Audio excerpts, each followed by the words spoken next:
Bukan sekali dua kali grup lawak Patrio dikabarkan bubar. Bukan sekali dua kali juga tiga orang dedengkotnya yaitu Eko, Akri, dan Parto membantah kabar tersebut. Meski berkali-kali mengeluarkan bantahan, bukan berarti kabar bubarnya Patrio berhenti sampai di situ. Apalagi belakangan Eko Patrio seringkali terlihat absen dari grup lawak yang terbentuk di radio humor itu. Yang paling nyata-nyata terlihat kalau grup lawak Patrio mulai tidak kompak saat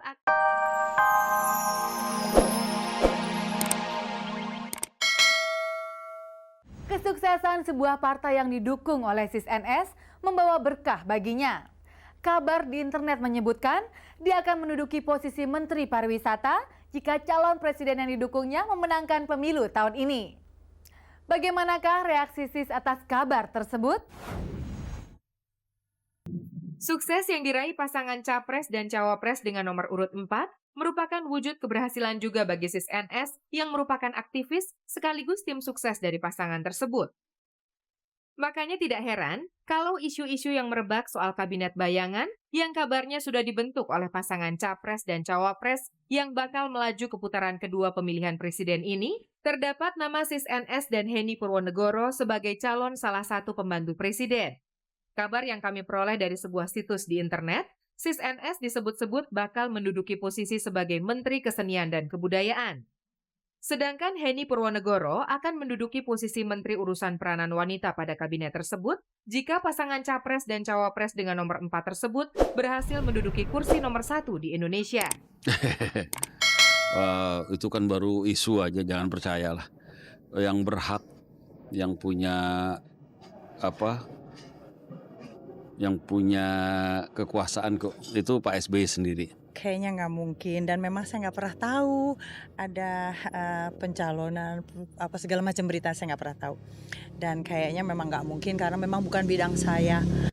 Meski mengaku aktif memantau perkembangan pemilu serta kegiatan calon presiden yang dijagokannya, SIS-NS maupun Henny Purwonegoro mengaku belum mengetahui bocoran mengenai nama-nama yang akan dipakai pada kabinet yang baru nanti. Saya tidak tahu dan tidak pernah mau tahu siapa calon kabinetnya Pak SBY.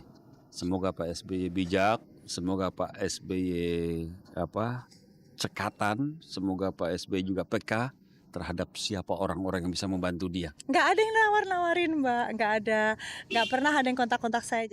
Bisa bayangkan Menteri? Hai, nggak sama sekali nggak ada. Tidak pernah bercita-cita, tidak pernah ada yang menawarkan dan rasanya juga nggak mungkin. Dan saya tidak mau.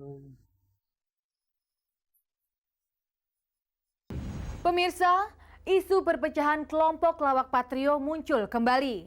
Salah satu stasiun televisi swasta akan menayangkan grup tersebut tanpa kehadiran dari Eko Patrio.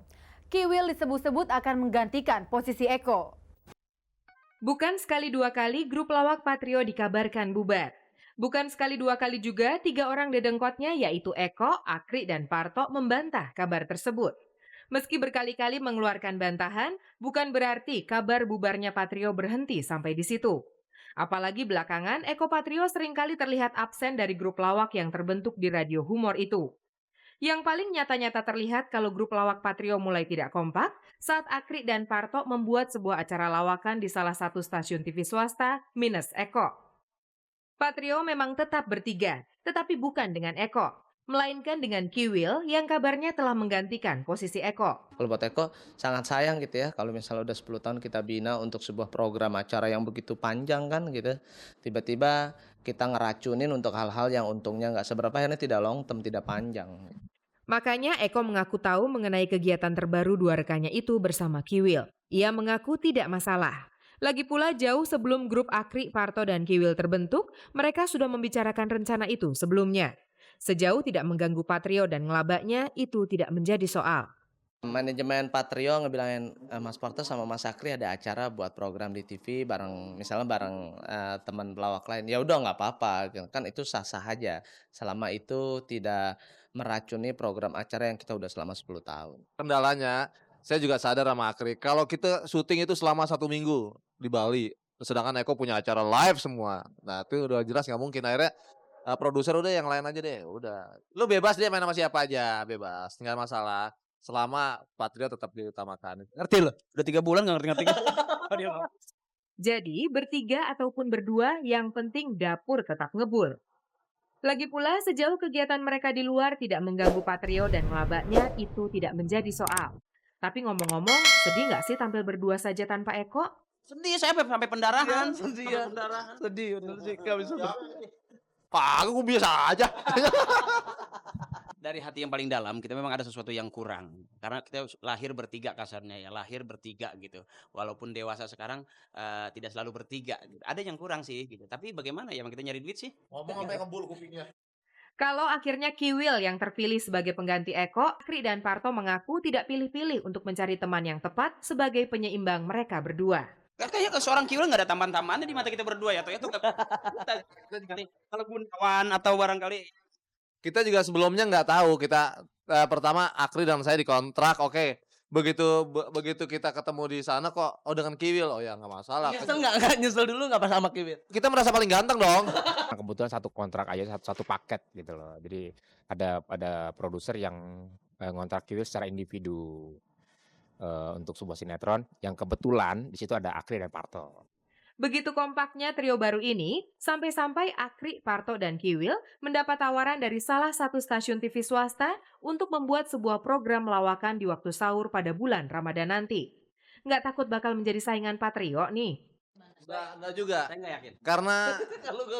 Karena kita kan sama Kiwil bukan reguler ya. Jadi ada berapa episode, kalau nggak salah cuma 6 atau 8 episode aja udah. Ya kalau Kiwil sih asik-asik aja, nggak ada masalah. Sebuah video klip dari Erwin Gutawa dengan judul Manis dan Sayang akan kami putarkan untuk Anda. Ini sekaligus akan mengakhiri perjumpaan Anda dengan Kabar Kabari. Izinkanlah saya Usi Sulistiawati beserta kerabat kerja yang bertugas mohon diri. Sampai ketemu lagi hanya di stasiun kebanggaan kita bersama, RCTI. Oke.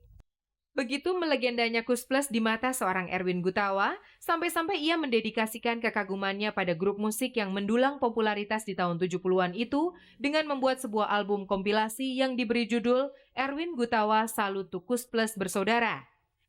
Dalam album keduanya ini, Erwin Gutawa menampilkan 19 lagu-lagu top milik Kus Plus dan Kus Bersaudara yang dinyanyikan oleh 17 penyanyi papan atas. Untuk kesempurnaan album Salut to Kus Plus Bersaudara itu, Erwin Gutawa juga melibatkan 177 musisi pendukung, serta 7 orang sound engineer. Ya saya seneng fans sama Kus Plus gitu ya, dan Kus Bersaudara aja. Dan emang beberapa tahun yang lalu juga saya pernah bikin satu acara khusus gitu untuk mentributkan mereka gitu. Nah dari situ emang akhirnya saya kasih ide untuk bagaimana kita kalau bikin satu produksi yang sifatnya salut atau tribute. Sejumlah penyanyi yang diajak terlibat dalam pembuatan album ini seperti Andi rif, Rio Febrian, dan Syaharani mengaku bangga dan senang diberi kesempatan untuk menyanyikan lagu Kus Plus dan Kus Bersaudara dengan karakter mereka sendiri. Ternyata dibikin aransemen yang lebih dengan zaman sekarang, dengan cara menyanyikan gaya saya silahkan, tapi lagunya seperti ini, itu mungkin yang bikin saya jadi senang. Seneng aja gitu, karena lagunya juga ternyata dapat lagu yang sudah sangat terkenal dari Kus Plus, Olala gitu. Gue pikir itu satu hal yang luar biasa yang dikemas dengan baik banget sama Mas Erwin Gutawa gitu ya. Buat gue itu satu hal yang luar biasa. Pemirsa, untuk mengobati rasa penasaran Anda, berikut akan kami tampilkan video klip salah satu lagu Kus Plus dan Kus Bersaudara yang diambil dari album Erwin Gutawa Salut to Kus Plus Bersaudara. 6 bulan terakhir kemarin, keberadaan artis muda Marcella Zalianty tidak pernah lepas dari kawalan kekasihnya Abel, yang tidak lain adalah mantan kekasih artis Sofia Latjuba. Hubungan yang banyak dipertanyakan banyak orang lantaran perbedaan keyakinan ini seolah tidak menjadi ganjalan Marcella. Kini terbersit kabar tidak sedap soal hubungan asmaranya yang sedang tidak harmonis itu. Menurut kabar, keduanya sudah tidak lagi beriringan mengurai jalinan cinta. Bahkan saat Marcella dan keluarganya pergi umroh, Abel tidak ada di sampingnya untuk mengantar kekasih dan calon mertuanya. Sekali lagi kalau aku sih segala itu buat aku sifatnya pribadi dan aku nggak terlalu pengen untuk share gitu. Karena aku juga akunya nggak mau, tapi aku coba menghargai privasi orang yang jalan sama aku. Karena nggak enak sama dia, nggak enak sama keluarganya. Ya nggak apa-apa, mau dibilang broke up terserah orang, mau dibilang masih pacaran terserah orang gitu. Ibunda Marcella, Teti Lis Indriati, tidak jauh beda dengan anaknya menyikapi kisah kasih anak sulungnya ini. Yang jelas, ia masih berharap kalau anaknya nanti bisa menemukan pasangan hidup yang pas untuknya. Tahu itu saya taunya dia tetap baik-baik, di depan saya juga masih baik-baik, jadi gimana ya, kita nanti berserah diri saja.